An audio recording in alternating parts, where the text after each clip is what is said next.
त्र्यंबकेश्वर मंदिरात व्हीआयपी दर्शनच्या नावाखाली 3,000ची वसुली, भाविकांची लूट उघड.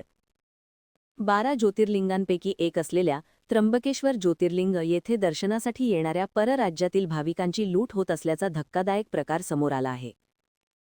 काही भाविकांच्या तक्रारीनुसार दर्शनासाठी रांगेत उभे राहण्याऐवजी व्हीआयपी दर्शन करून देण्याच्या आमिष दाखवत दलाल आणि एजंट तब्बल 3,000 रुपये मागत आहेत. 3,000 रुपये द्या, थेट दर्शन करून देतो, असे सांगत भाविकांकडून पैसे उकळले जात असल्याचा आरोप करण्यात आला आहे.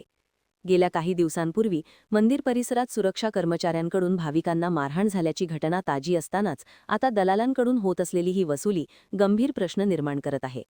जर मंदिर परिसरातच अशा प्रकारे एजंट सक्रिय असतील तर याबाबत त्र्यंबकेश्वर देवस्थान ट्रस्ट यांना माहिती नाही का, असा सवालही उपस्थित केला जात आहे. भाविकांच्या सुरक्षेसह पारदर्शक दर्शन व्यवस्थेचा प्रश्न पुन्हा ऐरणीवर आला असून प्रशासनाने याकडे तातडीने लक्ष देण्याची मागणी होत आहे.